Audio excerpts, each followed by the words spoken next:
No voleu parlar de les eleccions plebiscitàries?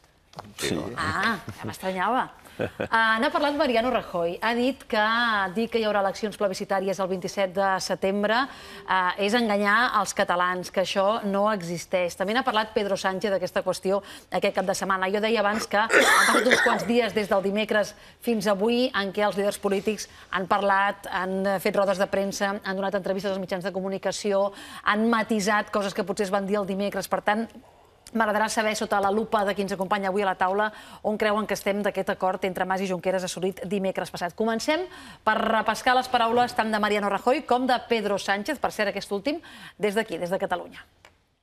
Eso de las elecciones plebiscitarias no existe y, por tanto, no se debe engañar a la gente. Lo único que se va a elegir ahí es diputados al Parlamento de Cataluña, como siempre. Tenemos a Mas y a Junqueras, que también mienten. Mienten cuando dicen hablar en nombre de todos los catalanes y lo único que hacen es gobernar para los independentistas. Mienten cuando dicen que quieren construir una patria y lo que vemos es que se llevan su patrimonio a Suiza y a Andorra. Són declaracions diferents. La pregunta al dia pensava més sobre les de Rajoy i sobre eleccions plebiscitàries. Però vaja, per on vulgueu. Francesc. Responc la teva pregunta i això que han dit. Home, la prova que són unes eleccions importants és que ells ja s'han apuntat a la campanya, els dos que hem escoltat, no? És a dir, que Rajoy i Sánchez hi han entrat. Jo penso que el procés té una mala salut de ferro. Una mala salut de ferro que va desmentint els pronòstics dels enterradors que tenen pressa. Hi ha molts enterradors a Catalunya i a fora de Catalunya que tenen pressa a enterrar el procés. Alguns van fer articles apressats i se n'els ha hagut de menjar, no? Perquè és veritat que van passar unes setmanes agòniques i complicades, dures, però al final el procés continua. Tu feies una bona pregunta. Tenim acord o hem evitat el desacord? Jo crec que tenim acord per continuar endavant, la qual cosa no vol dir que estigui tot establert. Ara cal definir, jo avui escrivia, perdona l'autocita... Ja t'he llegit a tu també. Hem passat... Teniu la fase adulta del procés, no? Sí, hem passat de la fase, diguem... Esperança, tu has escrit avui o no? Avui no, avui no. D'acord. Hem passat de la fase més adolescent, en el bon sentit, aquest de que la gent anava al carrer, es donava les mans... Per cert, ningú preguntava, quan estàvem a la via catalana o a la V baixa, què havia votat. Els que anàvem a aquests llocs no preguntàvem el del costat què havia votat. I ara entrem en una fase menys amable, més quirúrgica, més prosaica, que és la de posar, finalment, negre sobre blanc, com executem el que vol una part molt important de la societat catalana. Clar, quan entres en el detall, entres en el que és diabòlic, però també en el que et permet realitzar el projecte. Jo entenc que ara estem en el moment en el que totes les parts que volen fer això, singularment Mas i Junqueras i tots els que hi han de participar, també la CUP, socialistes que han apostat per això, la societat civil, han de definir exactament el com.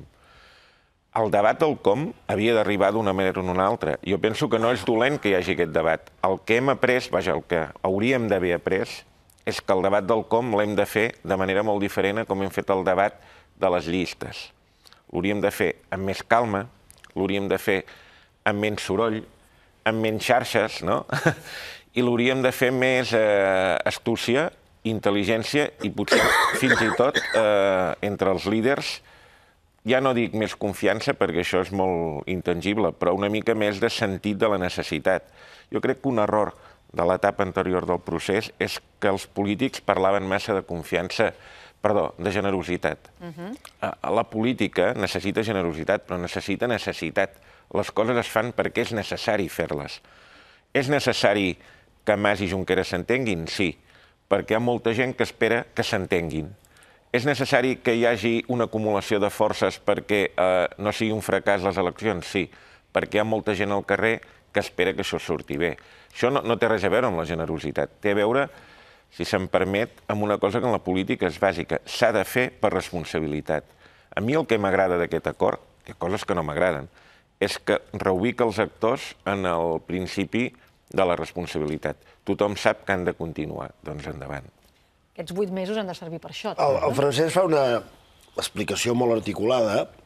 Jo faré una cosa diferent, que és respondre a la pregunta i responent amb una provocació. És a dir, Rajoy té raó. Unes plebiscitàries no existeixen. Conceptualment, en el món jurídic i en la legislació electoral, però tampoc no existien unes plebiscitàries el 12 d'abril del 31. I s'hi van convertir. Per tant, estem parlant d'una altra cosa. I, en el fons, el que hem vist ara aquí, tant de Rajoy com de Pedro Sánchez, pot tenir una mica l'efecte semblant al dels 5 minuts prohibits de l'emissió i emesos per YouTube, del tema de la ciutat morta. És a dir, que això alimenti més el contingut suposadament plebiscitari o referendari d'un tema que, malgrat tot, i malgrat que, com deia el Francesc, hi ha un punt d'acord que a ell li agrada, a mi ni m'agrada ni em desagrada. Entenc que està agafat amb pinces, que el Junqueras s'ha dedicat a dir després coses que tenen encara avui en algun mitjà de comunicació. Tal com jo ho veig, diu Junqueras, l'endemà d'aquestes eleccions 27S proclamarem i començarem a fer la independència, mentre que el president Mas estableix un segon tempo d'uns 18 mesos en què diu, escolta, haurem avançat a les estructures d'estat i ja veurem com ho fem.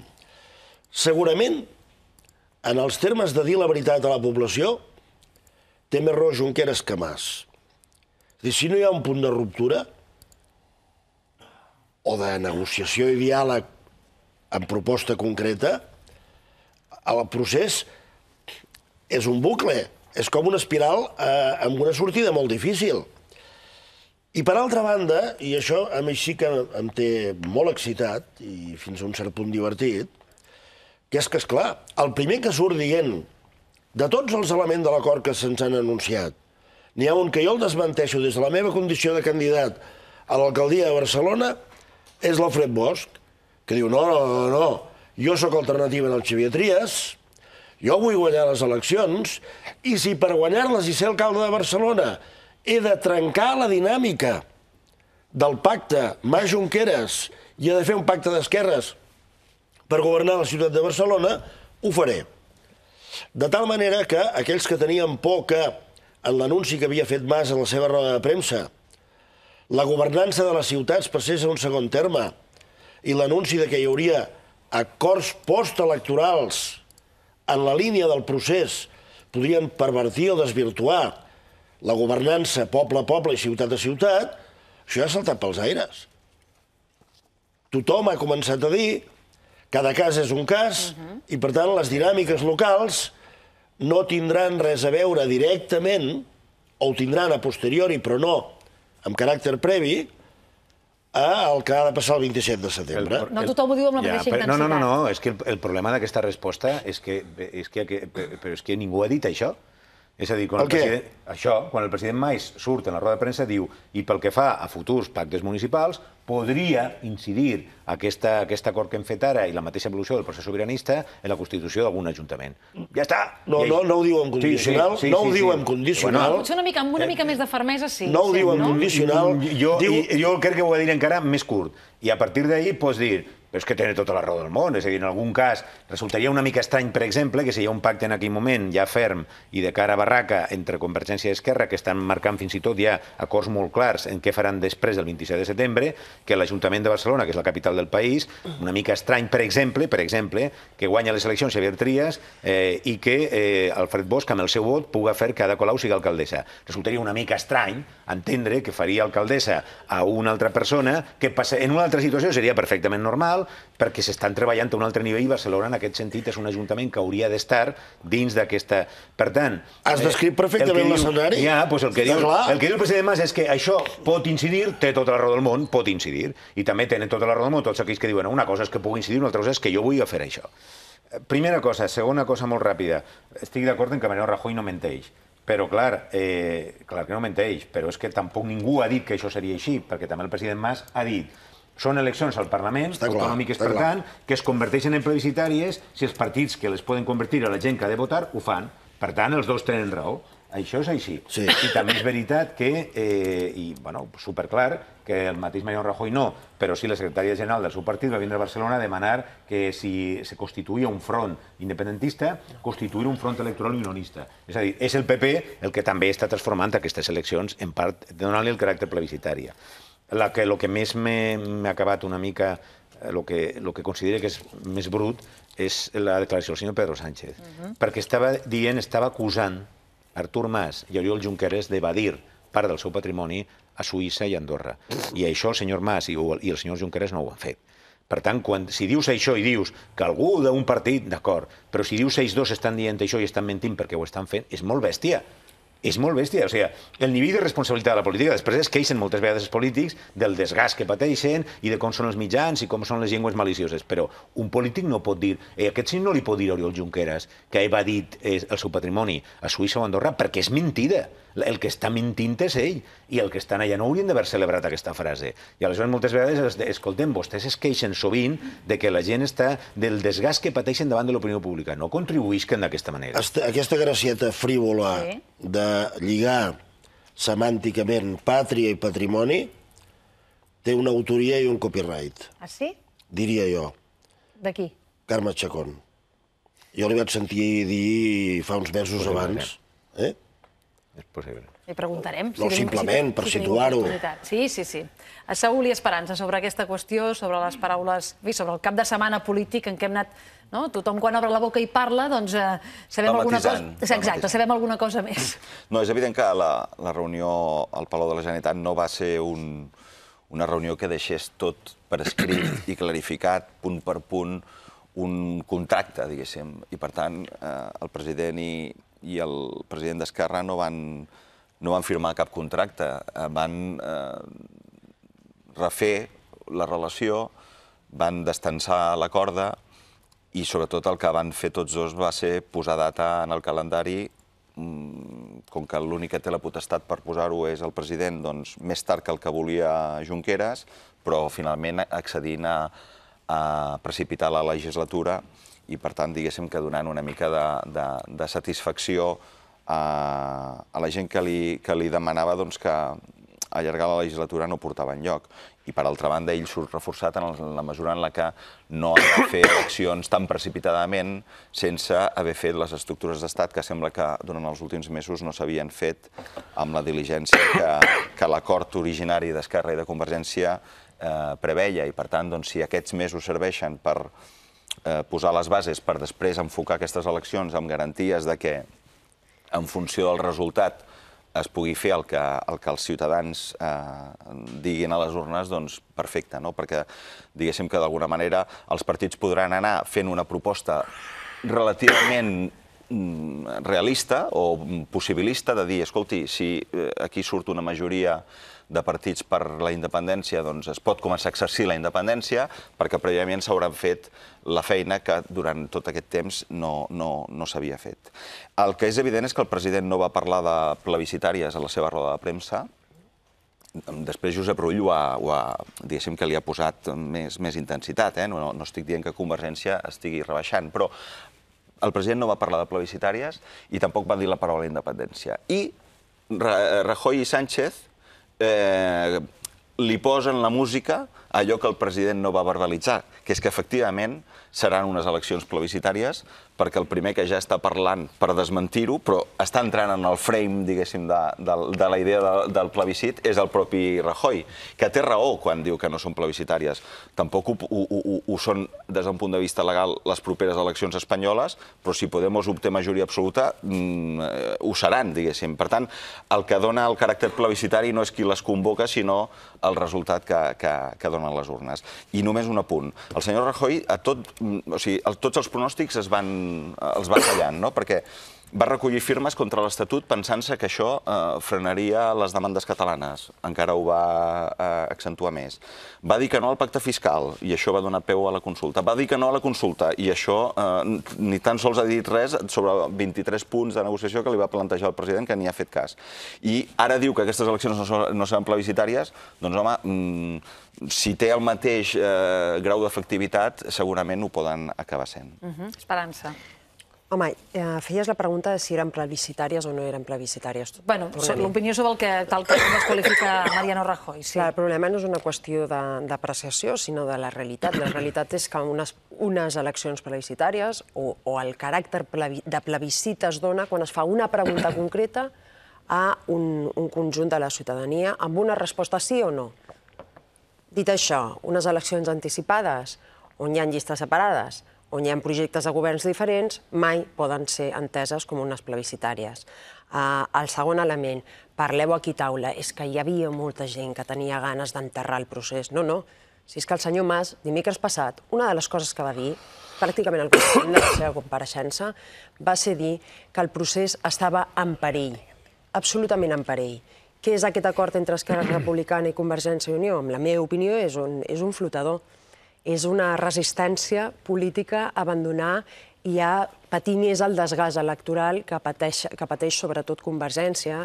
És una puntada de peu cap endavant, guanyant 9 mesos. I per què? Element 4. Perquè tenim unes municipals al maig, perquè tenim també una realitat, i és que les municipals ens donen un panorama bastant fragmentat. Per primera vegada jo crec que hi ha moltes persones que no votaran en clau local. Volem que aquest candidat sigui qui gestioni o qui té més capacitat per gestionar bé el meu poble, sinó que és veritat que hi ha una certa contaminació del debat del Parlament a les eleccions municipals. I ens trobarem en 8 mesos on si l'activitat parlamentària i l'activitat de govern ha estat pràcticament, anava a dir minsa, però és que no és minsa, és pràcticament nul·la, excepte aprovació de pressupostos i a vegades fins i tot pròrrogues. Ara en parlarem, perquè això comença avui al Parlament. Exacte. I després també tindrem l'element 6è, que serà corrupció. Com afectarà a Convergència i Unió el fet que, per exemple, aquest cap de setmana hem sapigut que l'Oleguer Pujol resulta que té 89 milions d'euros que s'havia oblidat de declarar a la seva declaració d'IRPF i ha fet una complementària. Tenim unes comissions d'investigació i tenim declaracions judicials i això, evidentment, porta un cert desgast i crec que li afectarà al final a Convergència, si és que es presenta, que encara no ho sabem, amb Unió.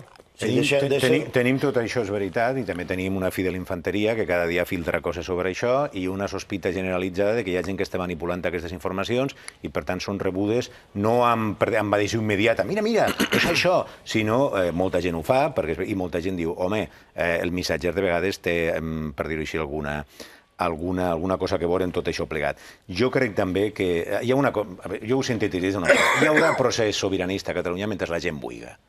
I s'han de donar 2 condicions.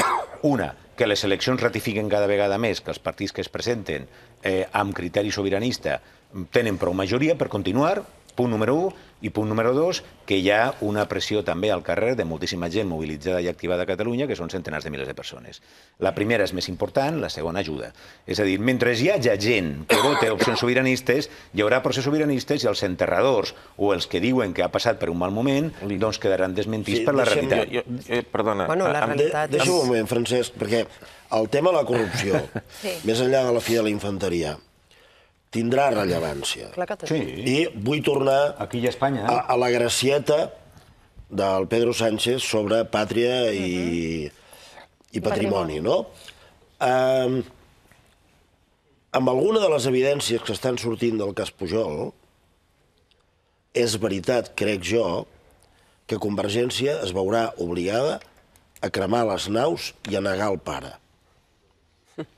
I això no serà pas irrellevant. Ja ho ha fet. Ho ha fet en molt bona mesura i jo crec que ho haurà de fer més.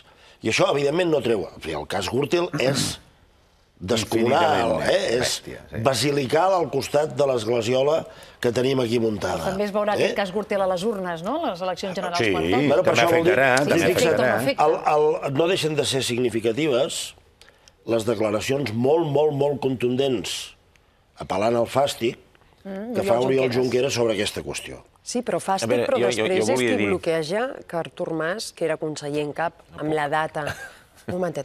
En la data que passava tot això i que en Pujol era president i el seu pare polític comparegui en una comissió d'investigació. Jo crec que fins i tot per responsabilitat del propi president de la Generalitat havia de comparèixer i com a mínim donar les seves explicacions. Veurem com acaba. No, ja explica que això ho haurà de respondre, en tot cas, a l'entrevista d'avui, a la comissió primera no a la d'investigació sobre el cas Pujol. Jo anava a dir que, amb permís de la tos, que després d'atacar el Quim m'ha atacat amb mi. Però no perquè jo te l'hagi passada, eh? No. La portàvem junts. La portàvem de casa, no? Cadascú de casa. Si heu de fer intercanvi de píndoles, podem Sí, fer-ho, jo porto un Carmel per sobreviure. Portes els teus propis tractaments a sobre? Sí. D'acord. No, anava a dir una cosa, que és evident que la corrupció influirà en tot, com les retallades, com l'atur.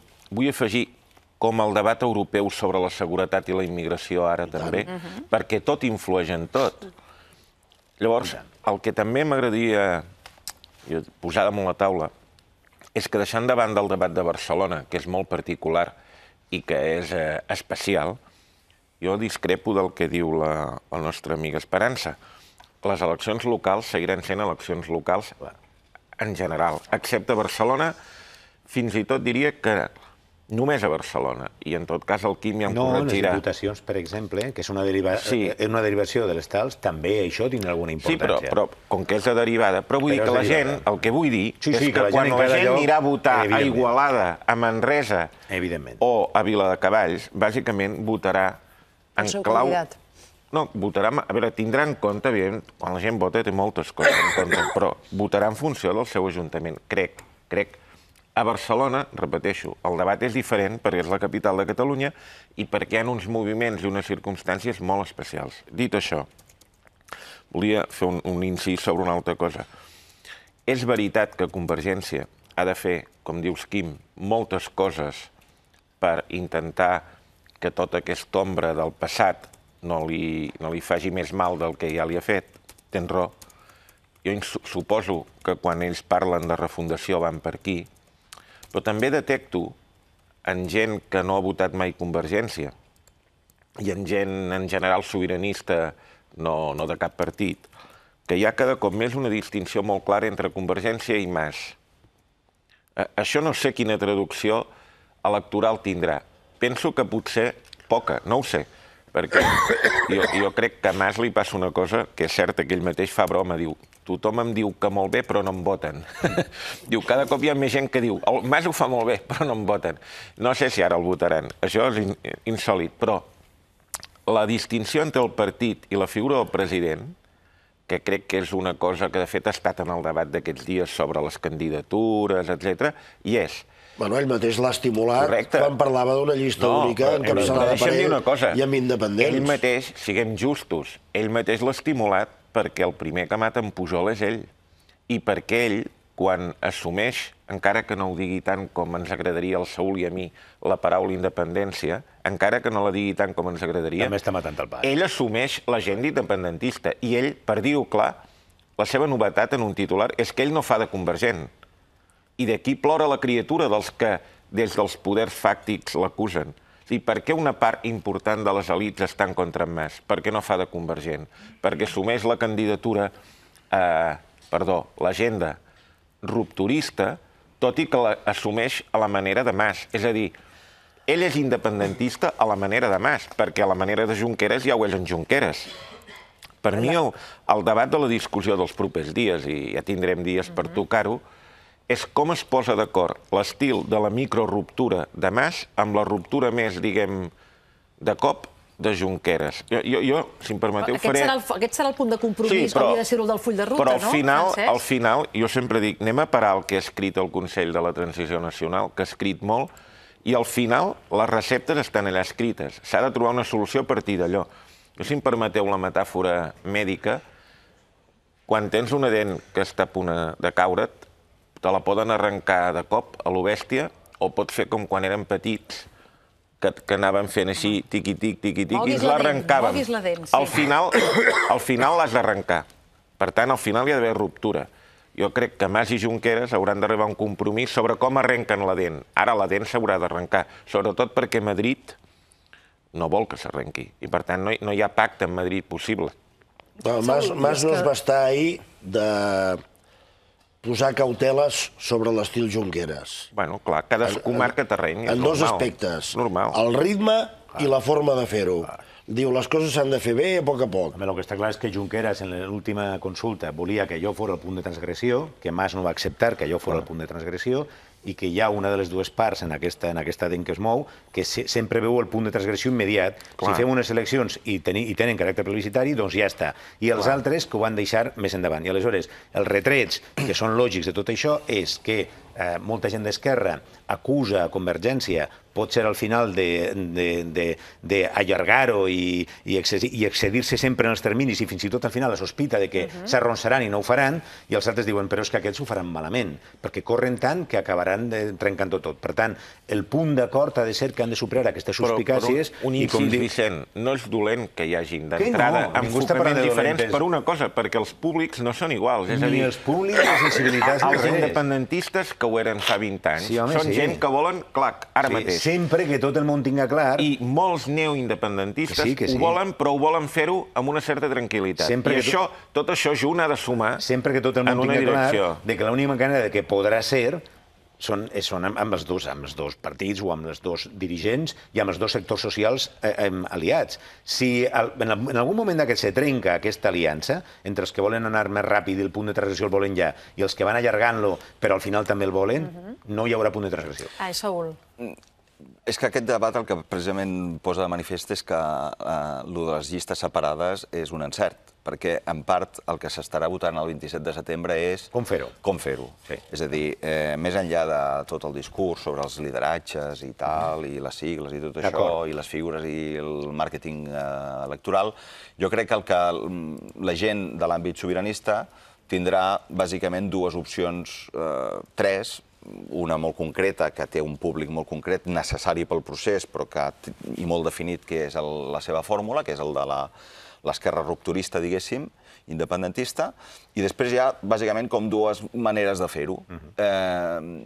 I aquestes dues maneres de fer-ho, o aquestes dues propostes, o aquests dos nivells de compromís sobre un full de ruta, diguéssim, que mínimament pactat, però també amb tot l'obert que requereix una proposta electoral de la complexitat d'un procés d'independència, que no és pujarem l'impost no sé què o aplicarem no sé quina mesura de govern de la lògica autonomista, i per tant estem davant d'un debat molt complex. La gent haurà de triar si li mereix més confiança una cosa o l'altra, i en aquests mesos és el que, diguéssim, que amb un clima més pacífic que no pas el de les últimes setmanes, la gent podrà... Sempre que una cosa o l'altra tinguem present, perquè és importantíssim, que se necessitaran també després de les eleccions. Correcte, I aleshores, si trenquen totes les naus, si les cremen totes, perquè entre ells arriben un moment a una relació que és insuportable, han de considerar que això es pararà.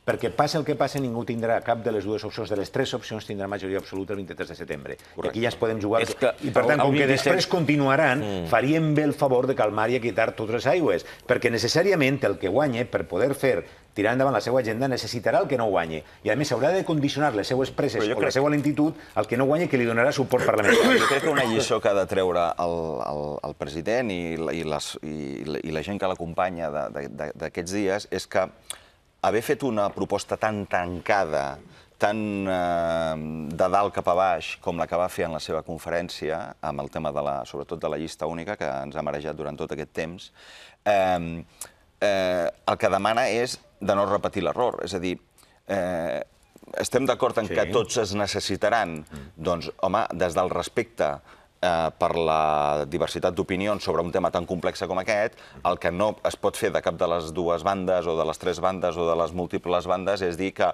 o és així o no hi ha res, o el tot o res. I a mi m'agradaria afegir una cosa en relació amb el que comentava el Quim de les municipals. El president Mas sí que va dir el que va dir, una mica més intens que el que deia el Vicent. Sí, però molt matisat. Però també es podia agafar, interpretar de maneres molt diverses, per tant no era un acord tancat de dir tots els regidors d'Esquerra faran alcaldes als caps de llista de Convergència i tots els caps de llista de Convergència faran alcaldes als d'Esquerra si són els més votats. Això no es va dir així i, per tant, dona marge a l'autonomia municipal que, per altra banda, el propi Junqueras va dir en la seva roda de premsa, que és que ell havia sigut el primer que, sent independent regidor de Sant Vicenç dels Horts, no havia fet cas al seu partit quan estava fent tripartits a per tot i, en canvi, a Sant Vicenç dels Horts el seu enemic a batre a Sant Vicenç dels Horts era el PSC. I ara és alcalde amb Convergència i amb Iniciativa. Per tant, la pluralitat del país no és el mateix al Baix Llobregat que la Cerdanya. I la lògica local de cada ajuntament i de cada candidat, o sigui, no és el mateix la Convergència que pugui representar un alcalde que porti 30 anys en el càrrec en un entorn rural que una Convergència per una persona d'una nova generació que hagi estat tota la vida a l'oposició i que vulgui guanyar l'alcaldia per precisament canviar un ajuntament que, sent molt d'esquerres, hagi fet una política molt antiprocés. Però dit això, tot aquest moviment també condicionarà, també estarà, per dir-ho així, també condicionarà o també influirà en tot aquest... També pensaran en això. Esperança i Francesc. Però, per tant, jo el que vaig interpretar és que Mas havia dit una cosa i Junqueras l'havia rectificat i després Bosch ho ha acabat de deixar clar, que el que sí que fa és que el clima, diguéssim, que afavoreix això. I jo ho veig més orientat a les administracions locals de segon nivell, que són aquelles que el ciutadà no vota directament, com són les diputacions i els consells comarcals, on diguéssim que sí que hi hauria una certa lògica de que hi hagi un clima d'entesa més orientat cap a la lògica nacional que no pas cap a l'estrictament local del consistori. Sobre aquest tema, i anirem a la publicitat. Jo volia dir que el que diu el Vicent s'ha de subratllar, en el sentit que quan la gent voti en les eleccions del 27 de setembre, voti la candidatura d'en Mas, d'en Junqueras o de la CUP, haurà de saber que finalment no s'aplicarà el programa complet de cap, el programa de la independència de cap dels tres, perquè, com deia molt bé ell, s'haurà de fer una cosa concertada. I això, ja hem dit, estem a la fase adulta, parlem a la gent de manera adulta. No es comprarà enterament ni la manera de Mas, ni la manera d'en Junqueras, ni la manera de la CUP. Es comprarà la possibilitat de que els tres es posin d'acord, si va bé, si sumen, clar, per fer això. I després un element que jo crec que és important. És possible, com diu el Saúl, que el debat sobre les llistes ens hagi atabalat. És possible. Però jo crec que també ens ha atabalat, per exemple, l'ansietat sobre Podemos. L'ansietat de Podemos ha sigut notòria i crec que ha afectat molt, per exemple, el món d'Esquerra. Jo crec que també cal que tothom reflexioni el camp que ha de llaurar. És a dir, per exemple, Convergència ha de llaurar clarament una part dels neoindependentistes i dels que tenen més por al procés. Mas és el primer neoindependentista, no? Per això, que ell no se n'amaga. I, perdona, el procés es fa perquè hi ha molts neoindependentistes, si no, no estaríem aquí. Per tant, però Esquerra, Vicent, si em permet, Esquerra, en canvi, jo crec que potser s'ha despistat quan diu que ha de llaurar a competir amb Podemos. Potser ha de fer una altra cosa. I la CUP ha de veure què ha de fer, també. Vull dir que el debat ha sigut complicat aquests dies, però tots hem anat molt despistats. Jo estic d'acord amb el Saúl quan diu s'han de treure lliçons. Però no les ha de treure només l'entorn d'en Mas, també l'entorn d'en Junqueras. Per exemple, afavoreix el procés projectar constantment una ombra de sospita sobre Mas? Afavoreix el procés? Jo crec que no, com tampoc ho afavoriria que es projectés una ombra de sospita sobre Junqueras constantment. És a dir, en aquest sentit hi hauria d'haver una mena d'intel·ligència mínima de les parts per dir, si això surt bé, no podem constantment, per exemple, dir en Mas ens trairà o en Junqueras és un incompetent. Perquè si ho diem constantment, ens carregarem el procés. I potser ara caldria que les forces sobiranistes arribessin a un cert acord de formes, per més enllà de la discrepància, que les eleccions del 27 fossin eleccions en què legítimament tothom defensés l'accent, però no entréssim en hostilitats que no farien altra cosa que afavorir el bloc que no vol que Catalunya, diguem, procedeixi a saltar la paret. Esperança. Jo és que crec que, tot i els esforços d'Esquerra Republicana i de Convergència i no en posar-hi una mica d'intriga a la trama, no hi ha cap intriga. Portem pràcticament 4 anys parlant d'un projecte que no porta enlloc, que encapçala suposadament l'Artur Mas, que és el neoindependentista, i que això ha fet que Esquerra Republicana tingui una certa disputa de qui lidera o qui no lidera el trencament de Catalunya respecte de la resta d'Espanya. No hi ha cap projecte de govern, ni hi ha cap proposta de govern, i de fet, si mirem, 4 anys de legislatura no han donat gaire marge ni gaire esperança que hi hagi una sèrie de prioritats que té la ciutadania catalana, que ho assenyala el CEO, o sigui que no m'ho invento jo, i que són l'atur, la incentivació econòmica, la corrupció, situació i això no només no s'està arreglant, sinó que hi ha una inactivitat total. Fixeu-vos, l'altre dia, quan sortia en Mas, una de les coses que deia és aquest any, en aquests 9 mesos, farem la reforma del SOC. 4 anys portem amb aquesta proposta. Després s'ha de dir una cosa. Jo crec que és també l'oportunitat. Tu deies, Francesc Marc, que estava bé que tota aquesta situació de que l'emergent Podemos entri a Catalunya dintre de la política activa més enllà del que són conferències, doncs hauria de fer reflexionar Esquerra Republicana, etc. Jo crec que la situació política que tenim ha de fer reflexionar no només els partits, sinó la ciutadania. Quina possibilitat volen vostès repetir un desgovern que s'ha produït durant 4 anys per tornar a entrar en un altre procés constituent que portarà pràcticament enlloc perquè no hi ha possibilitat de fer aquest projecte polític perquè, entre altres coses, no hi ha cap mena d'explicació de com es farà. Sí que es farà o sí que es diu o sí que s'anhela, i en Junqueras ho diu molt bé, això de salvem a Catalunya de la resta d'Espanya. Però per fer què? Per portar a terme quines polítiques. Jo crec que és important tenir en compte que hi ha una oportunitat i quan heu parlat aquí taula del front constitucionalista, jo no voldria parlar de front, jo crec que és una interpretació que feu. Jo crec que és una oportunitat per a aquelles persones que formen part també de la nostra ciutadania catalana, que és molt plural, que consideren que per governar Catalunya no cal fer-ho des del punt de vista ni nacionalista ni independentista, sinó que es pot fer amb una relació de convivència bona i millorable, per suposat, amb la resta d'Espanya. La bona notícia és que el 27 de setembre hi haurà una cita on tothom podrà, no? Decidir-ho. D'acord si no fora perquè la mateixa senyora de Cospedal va ser qui va insinuar, qui va demanar l'existència d'aquest front.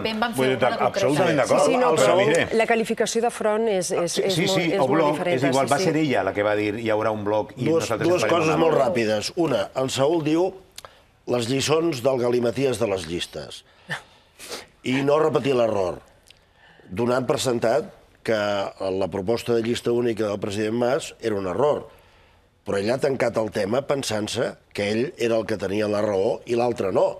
I ell està convençut que ja ha sortit guanyant en el tracte i ha situat les eleccions a la tardor, no ara. Dos. El president? No. Sí. Dos, jo crec que sí, però vaja, és igual. Jo crec que ell no pensa això, però és igual també. Ell pensa això i ho pensa... No, mira, ara discutirem sobre el pensament. I una altra cosa. Truca al president. Sí que és veritat que la convocatòria tal com ha estat feta té un encert, però planteja un canvi de caràcter de la diada d'aquest any. L'11 de setembre d'aquest any serà una altra cosa respecte a les diades anteriors. Totes les que s'han fet històricament i especialment les 5 últimes. Són 5 minuts. Pot ser més bonic encara, perquè serà l'arrencada de campanya i si tot aquest bon clima es manté, serà una oportunitat per demostrar que des de diferents opcions ideològiques es pot caminar junts cap a això.